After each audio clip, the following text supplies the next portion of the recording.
Out of engineering school in the 80s, I took a job with a very small corporation called Sprint, located here in Kansas City. A little startup. Yeah, a little startup at the time.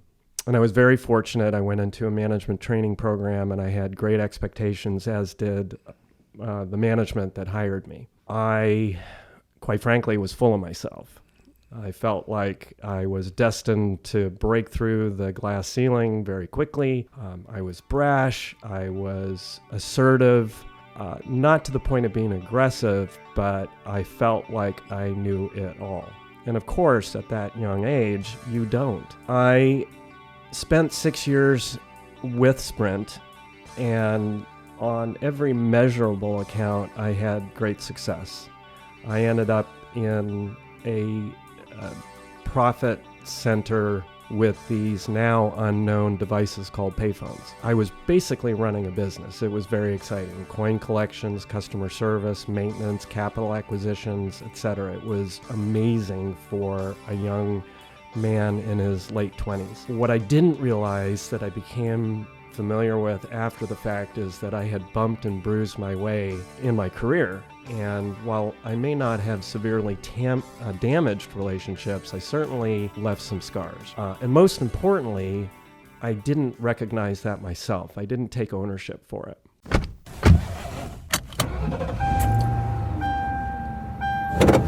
Starting your route to retirement. Welcome to the Guided Retirement Show. I'm your host, Dean Barber, founder and CEO of Barber Financial Group. What if I told you that just about everything that goes wrong in your life is on you? Well, maybe not everything, but there's a lot of it. We got to have some self-reflection. We need to look in the mirror, and we need to understand that a lot of times the biggest enemy that we face is the enemy within. Today, we're joined by Joe Lieberman. He's the author of Dragons and Enemies. He's a corporate executive. He's a business startup specialist. Now he's written books and doing public speaking all around the country. Joe Lieberman's going to enlighten us as how we tackle these enemies within and how we make better decisions overall, not just to impact our finances, but to impact our life. Enjoy my interview here on the Guided Retirement Show with Joe Lieberman. All right, we've got Joe Lieberman, a successful entrepreneur in multiple industries. Joe, you began your career in corporate America, transitioning to smaller companies. You launched your own startup in 1996 and then sold it for over $1 million. You've hosted your own radio show, so this podcast thing ought to be a breeze for you. You're also the author of Dragons and Enemies, a series on self-awareness leadership. Now, how I met you, Joe, was you were giving a presentation before a nationwide CEO group that I'm a part of, and it hit me that you were talking about these dragons and enemies in the context of leadership in corporate America, and I said, wow, what you're talking about actually is in everybody's psyche, and we deal with it on a very regular basis when it comes to behavioral finance and how people make decisions about money and how they always want to blame external forces for why they're not successful financially. Same way that people want to blame external forces for why they're not successful in the business world or in the corporate world. So I want you to spend a few minutes here in the beginning by talking about your background a little bit, and how you came to write this book, Dragons and Enemies, and what's it all about? Well, thanks for having me, Dean. I'm happy to be here.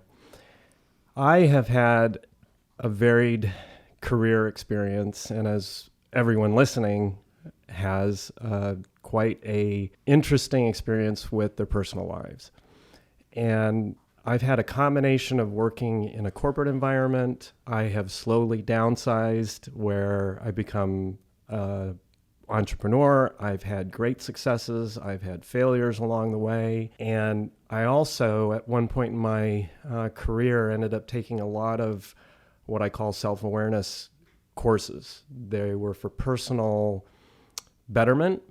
And at the time, I didn't think they had anything to do with my professional career. But as I dug a little deeper and started to realize that we bring ourselves to every single situation we're in, I felt and strongly believe that there's direct correlation between how we live our personal lives and what we bring to the office. And today, we're going to talk about how that relates to when you're not in the office, but you still have a professional career. And then many of your clients, as we've talked about, are wanting to manage their money in a way that makes sense for them based on their goals, based on their past, and what they want to do with the rest of their lives.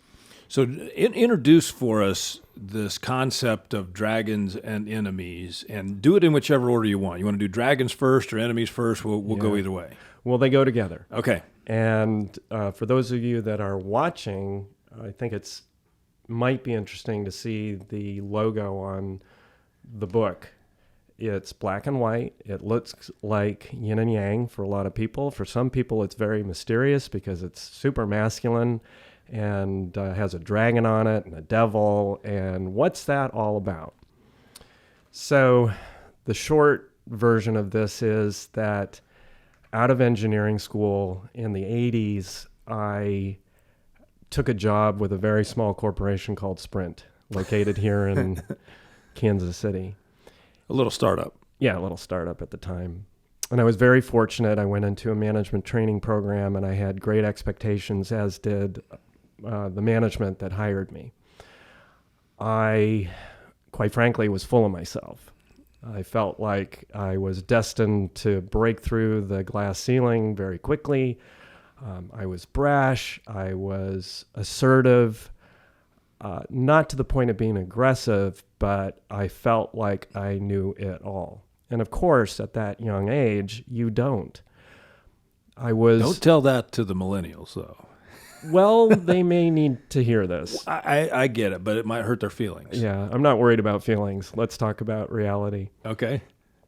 So I spent 6 years with Sprint, and on every measurable account, I had great success. I ended up in a profit center with these now unknown devices called payphones. And I was basically running a business. It was very exciting. Coin collections, customer service, maintenance, capital acquisitions, etc. It was amazing for a young man in his late 20s. What I didn't realize that I became familiar with after the fact is that I had bumped and bruised my way in my career. And while I may not have severely damaged relationships, I certainly left some scars. And most importantly, I didn't recognize that myself. I didn't take ownership for it. So those, as I'll explain later, are what I call the enemies within. And I'll get to this in a little bit. Shortly after that, I was able to take advantage of deregulation in the industry, in the payphone industry specifically, and I moved to a fairly large startup. It was already injected with capital and had some revenues, but it was early stage, and I had the opportunity to run it. And I did that for 3 years, and we grew 1,000% in the span of 3 years. Wow. Yeah, it was. Did you sleep? I slept on the couch in the office. At the end of 3 years, shortly before that, with great expectations and shock, we saw revenues not only go flat, but they went precipitously down. And I started to take this seriously and personally. We were, as I said, a funded organization, so the pressures for profit were very significant. And I had no idea what was going on. We had risen so fast that we kept on taking on more and more responsibilities, expense-wise and objective-wise. And now we were in a position where our revenues couldn't keep up with our expenses. Oh, wow. And I felt like I was to blame. I had all the answers before, and now I had no idea. So I went to my boss, who I had a great relationship with at the time, and I felt like he was my mentor for life. He, without naming names, is actually in the NFL Hall of Fame right now.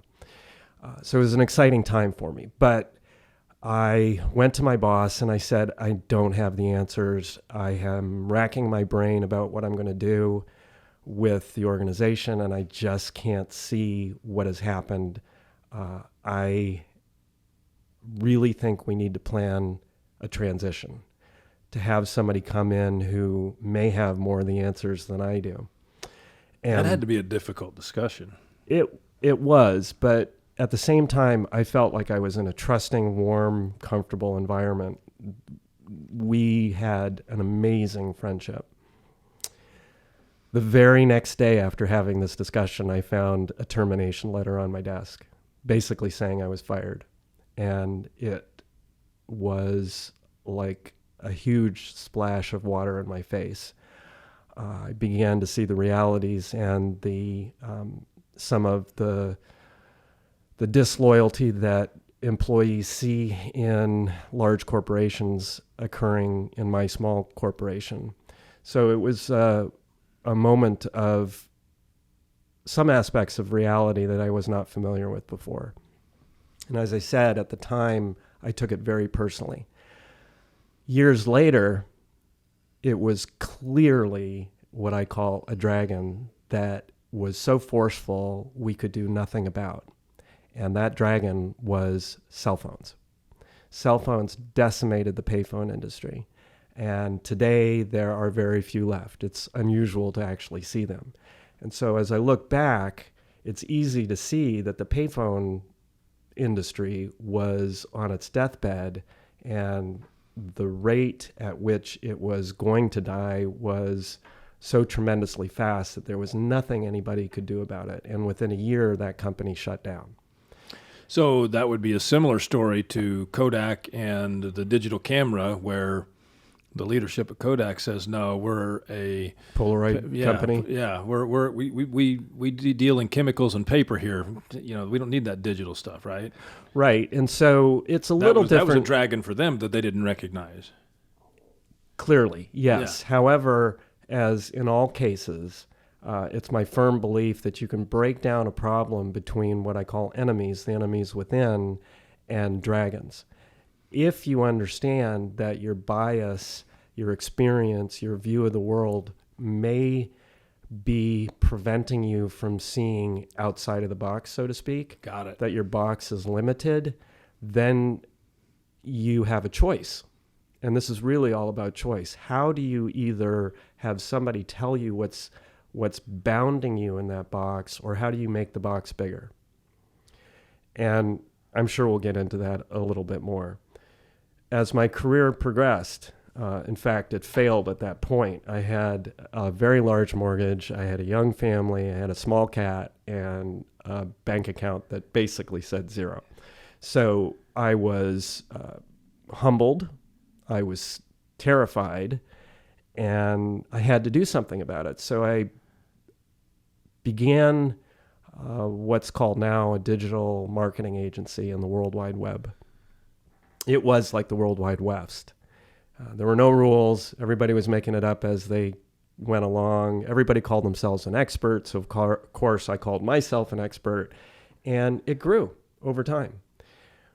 We were profitable from day one. And over a 15-year period, I was able to grow it. I attribute that to being at the right time, the right place, a lot of luck, but also using many of the experiences I had, understanding that we take our personal biases to the workplace and all the way through retirement, and we can embrace and accept the failures that come along in our life, using those biases to help us move forward and address circumstances along the way. So in 2010, I had the opportunity to exit the company. I felt it was the right time given where I thought the World Wide Web was going. I'm, to this day, very happy that I was able to exit. And then I began a career as a business consultant. I helped similar size companies, executives, professionals, sales professionals, etc., become more attuned to what their goals are, both professionally and personally, break through those barriers, understand business challenges, etc.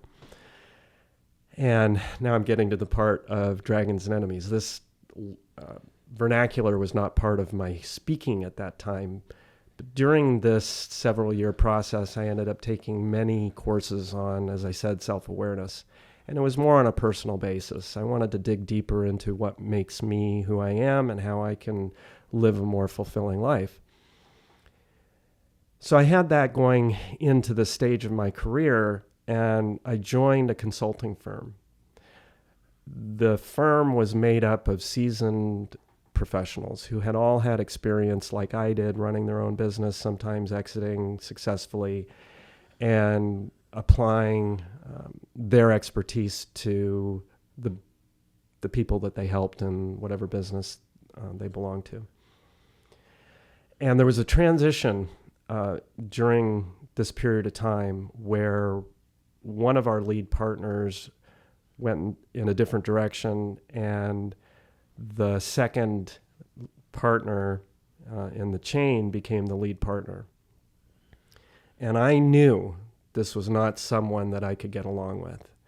It was someone that I had worked with, and we cooperated, but as a leader running our business consulting practice, I had it in my head that this was not going to work out. He was the kind of person that had an answer for everything. He was the kind of person that would form his sentences before I finish mine. He would blame a problem on something else or someone else. He would have an answer and an instruction for how to solve a problem before there was any discussion. And I was frustrated. Now, I'll get to this later, but my frustration was an enemy. He wasn't frustrated. What I absorbed from that was totally on my own accord, and it was a complete choice.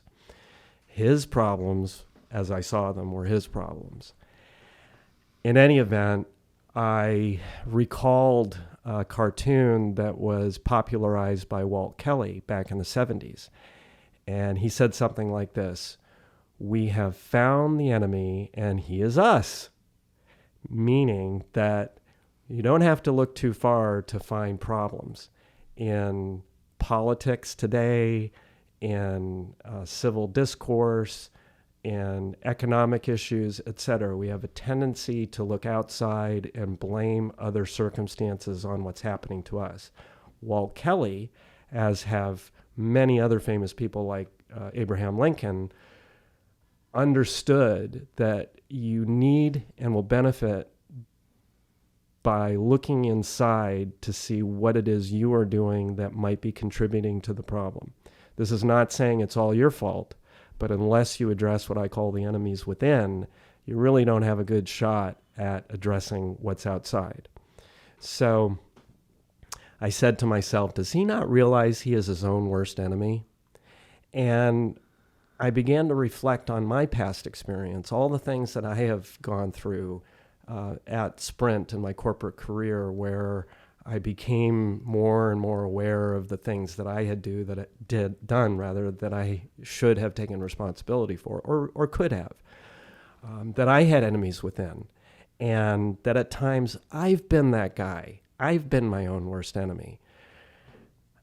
And it occurred to me that once you address those enemies within, as I had been learning through these self-awareness programs, that it is possible to address, identify, acknowledge, and then align your enemies within, that what's left are your circumstances and how you choose to respond to those. And what are those circumstances? To me, they're called dragons. It's just pretty obvious. So you have your own enemies, and if you can deal with those and address them, and by the way, they're never gone, what's left are dragons. And so that's how I came up with Dragons and Enemies. And that's why I'm here today. Awesome. Yeah, that's a fascinating story.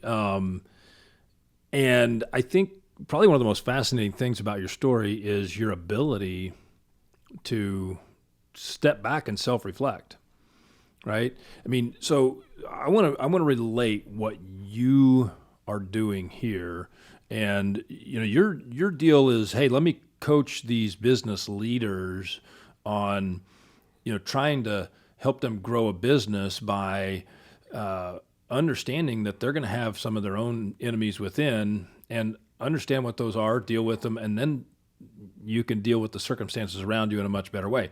And when you gave your speech before the group that I was part of, I thought, I see that same thing every day in just about every individual that I meet with when I begin to do financial planning for them, because a lot of times I hear this, well, if President Trump wouldn't tweet so much, or gosh, if the Fed would just leave interest rates alone, or man, if we could just get a trade deal done with China, or the list is on and on and on, right? My boss isn't fair to me.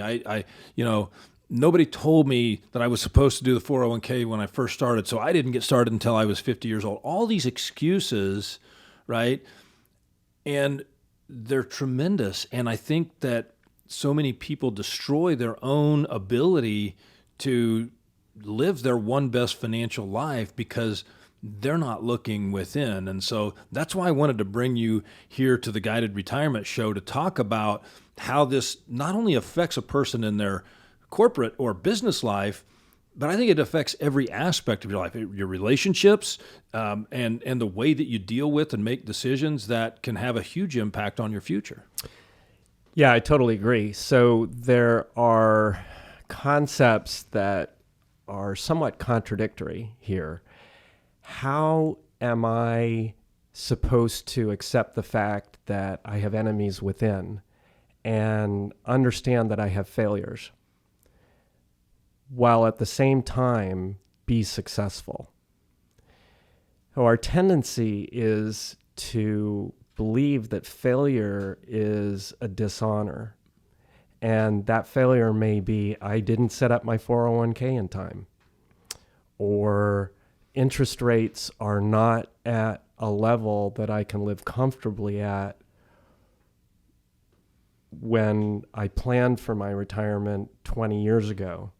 They may be at 2 to 3% now, and they were at 8 to 10% many years ago. It seems to me that it is somewhat contradictory to say I am to blame, and yet I have to be responsible for my own success. And you mentioned relationships and how that can apply to it as well. My strong belief is that relationships are not 50-50. And this can apply to your spouse, your friends, your siblings, your children. It could also apply to the world. It is not 50-50. It is 100%, 100%. You are entirely accountable for all of the decisions you make, for all the words you say, for how you choose to respond to those circumstances. Yeah, that's true. And you're 100% responsible for all the decisions you make when it comes to your own personal finances, right? That's true. And at the same time, the economy could crash. Oh, absolutely, and it will. And it will. Does. We have expansions and contractions. That's normal, right? Yeah. That to me is a dragon, right? That's an external force that's out there that it's going to be there. Now, can you learn more about that? Can you understand how these economic cycles impact financial markets, real estate markets, exchanges, trade, all this? Can you understand that and then take advantage of it? Absolutely. That's dealing with that dragon. That's actually using that knowledge to your advantage, right? Right. Examples that you would be more familiar with than I certainly am would fall into the category of risk mitigation. Many people plan out their retirement based on a single spreadsheet, but it's multi-relational. On a single spreadsheet, you're saying, what percentage on average am I going to earn over the rest of my lifetime? And that number might be 3%, it might be 6%, et cetera.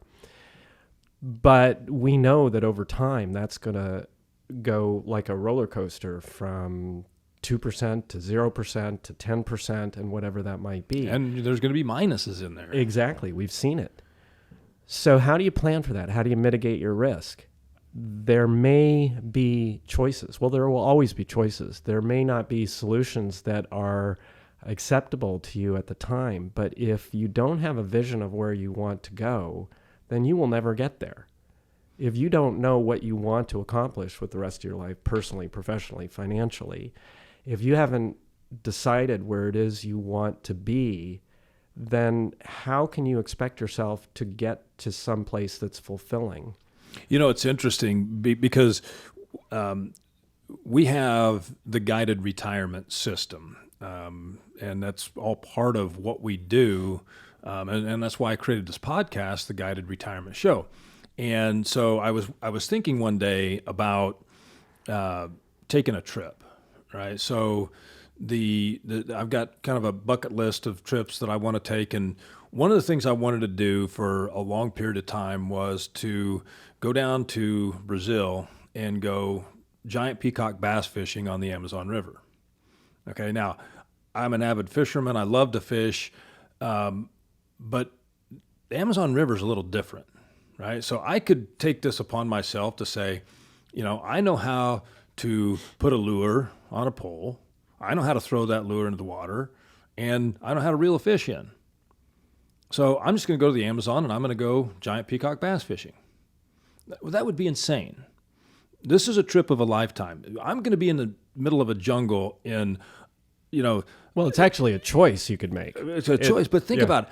I want a guide. Yes. Okay. I want somebody to make that experience as good as it can possibly be. So I'm going to pay someone to guide myself and my two boys on this trip because they've done it hundreds of times, right? When we get into decisions that are personal finance, business, we look to people that have been there before, that have done it, that have the experience. Yeah. That's where we come up with the guided retirement system, right? We've guided people through, not just to retirement, but through retirement to where they're passing money to the next generation when they are no longer on this earth. And so I don't think people understand the complexities of it, but a lot of times think about the biases that are out there in the financial industry. You know, look, you ought to be able to do this on your own, right? It's easy. There's so much information on the internet that anybody ought to be able to do this on their own. In fact, you can buy a tax preparation kit in a box and do your own tax return, and you can do your own will and trust online, right? Why would you ever need a guide or somebody to help you through this thing? And so I think that some of those dragons, those external forces, are causing enemies within people to say, well, that's my bias now. I don't need help. Right. But it's not true. Totally agree. We don't know what we don't know. And these are called our blind spots. How do you see what you don't know? And I'm sure we've all heard this phrase called the smartest person in the room. And that can be very, very dangerous. If you believe you have all the answers, you're definitely not the smartest person in the room. Effective leaders, both personally and professionally, always look for people that are smarter than them. That doesn't mean that they're dumb or that the person that's supporting them is the smartest person in the room, but they acknowledge that there are things that they don't know that they don't know. Right. And if you open up your eyes to the fact that we live in this biased world, that we're influenced intensely by these messages that are coming at us disparately. They're not organized. You can create your own will over here. You can create your own estate over there. You can get a tax accountant over there. And you begin to actually believe that you not only could do this, but you should be doing this, because otherwise there's something wrong with you. It should be that simple. It's a very difficult moment in time where you can actually let go, that you understand it's your ego that's holding on. So how do you do that, Joe? How can you coach people on their blind spots. I remember that was one of the parts of the workshop that you did that I'm like, blind spot? Well, inherently, if there's a blind spot, that means that I don't know that it's there, Right. right? And so how do you address something that you don't know exists? It takes some pretty deep intra-reflection of really, and some honesty. Yeah, it's kind of like holding yourself up to a mirror. And it takes courage, it takes confrontation. But in this regard, there's only certain things that you can see about yourself. Okay, I have these bad habits. I interrupt. I am thinking about the answer before I have fully heard that person. I'm not really listening. I'm listening to what I understand I can respond to. We are limited in that way. And if you don't accept it, then you're not what I call ready. And that's a really important word in my world. You have to be ready. If you're not ready, there's nothing I personally can do about it. So we all know these people. And I might have my moments when I have those aspects of myself. Again, this is never ending. It just continues like a layer on an onion. How do you start identifying what your blind spots are? Well, by definition, you're blind to them, so you need outside support. And in your world, it would be acknowledging that there are things about what you want to accomplish that you can't know on your own. So I'm going to have a little faith, and I'm going to work with organizations like yourself to help me. And I will grow, and they will support me along the way. I think that's a great point. And what's the worst thing that could potentially happen if you said, all right, I don't know what I don't know. And I may know everything. Maybe I've done it all right. But what if I don't? So let's go through a process. Yeah. Let's see if I am as smart as I think I am. And let's walk through and say, oh, if I done it all right, and if there was a blind spot, if there was something I missed, I want to know about it. Well, I have a few responses to that. One is that it's very difficult because we've all gone through very important points in our lives that have impacted us and shaped the way that we view the world. So it's important to realize that our ego gets in the way. If it's important for me to have made good choices, then I'm really more focused on, did I do the right thing, as opposed to what will be the right thing in the future. Did I do the right thing in the past has nothing to do with what I want to do in the future. When I come to Barber Financial, it should not be a point of validation based on the decisions I've made. It should be, what have I done? What is my situation, and how can I move forward? It might be a subtle difference, but it's really important to get your ego out of the way. Right. Well, I want to relate that back to your business, right? So back in the 80s when the cell phones really just started to become popular, but I recall in the late 80s and even into the early 90s that just about anybody could have started a cellular phone sales company, right? I mean, it was like the telephone companies were looking for anybody and everybody to come in and open up cell phone sales shops, right? And sell the cell phones, whether you're installing them in cars, whether it was the bag phone, the brick, not to mention the flip phones that came along later. But so that dragon that was out there, that cell phone, what was it that was the bias from the payphone industry that you were so immersed in that you didn't see the opportunity that was out there in the cellular industry? Yeah, it's a great question. And this comes with a lot of reflection. At the time, we were so attached to our way of generating income that we were not willing to let go of it. We had to find a solution with the technology and the skills that we had, and payphones would never go away. So therein lies the problem. What the solution was certainly not making payphones better. It would never happen. Cell phones would decimate the industry, and if it were to happen all over again, nothing we could do about it.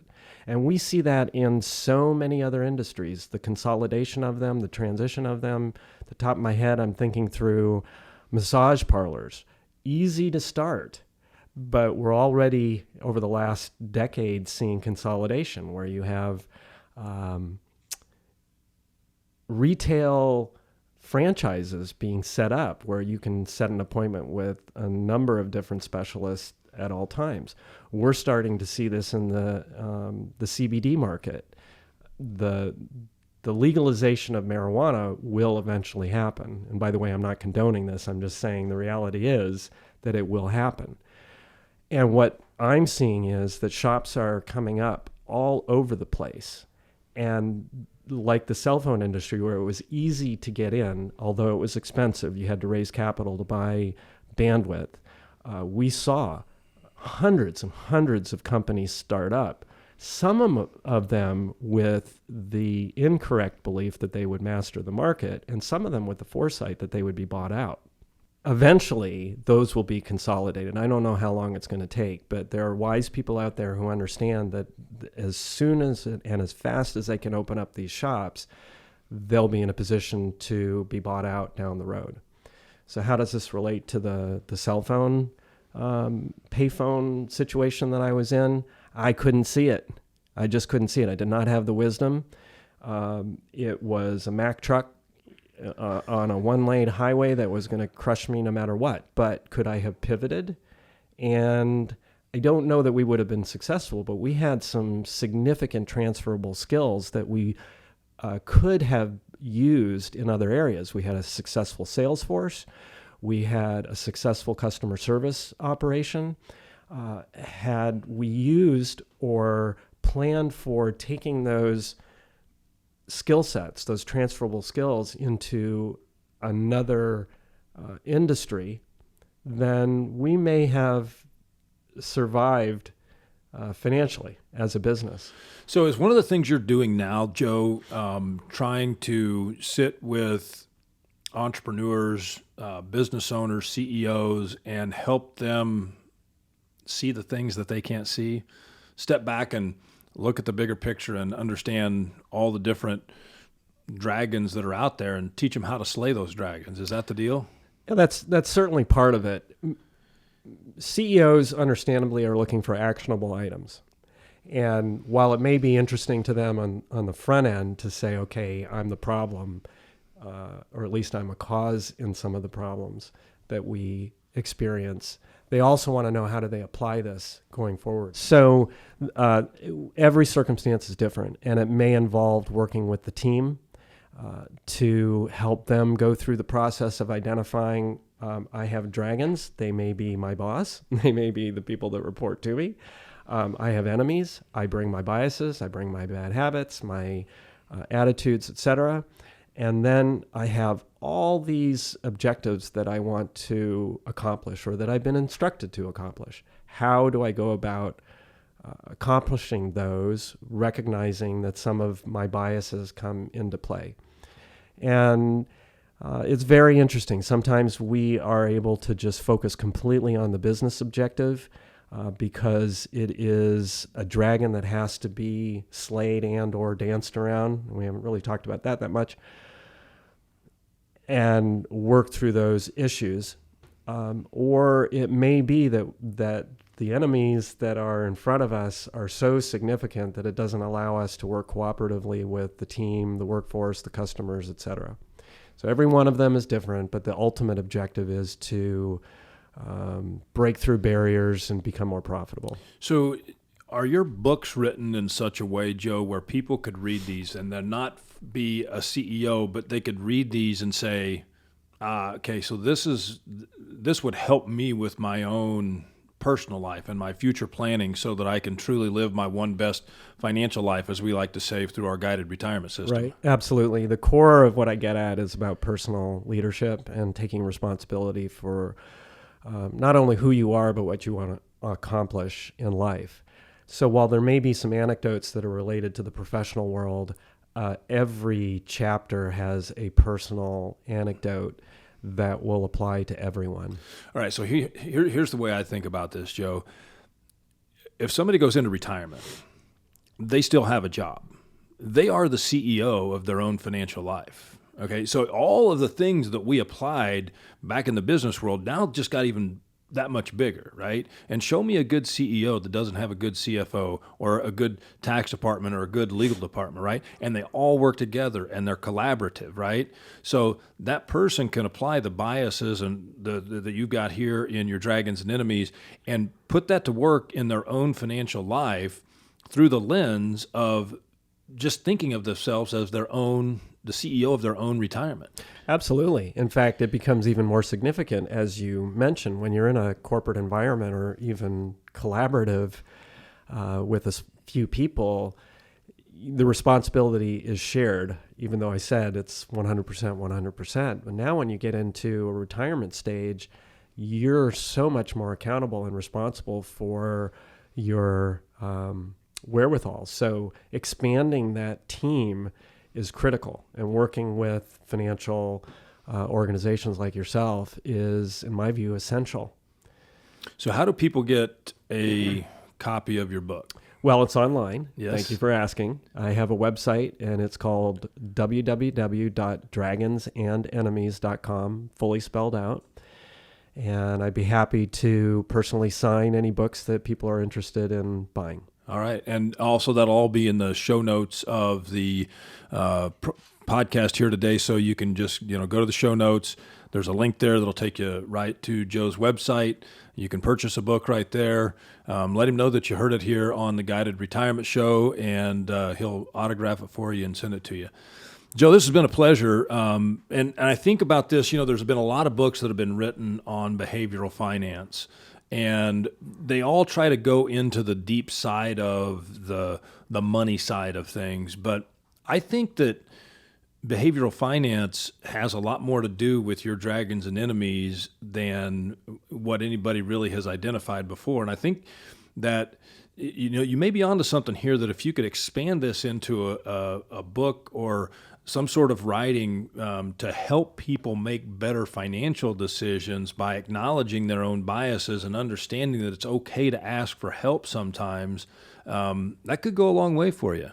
Well, funny you should ask. The two books I've written, both under the same heading of Dragons and Enemies, are the first in a series of 10 books that I'm writing. Awesome. I'm currently in the process of writing 3. One for entrepreneurs, one for sales professionals, and the 5th is for soul searchers. Okay. And that's a departure from business to what you want to accomplish professionally.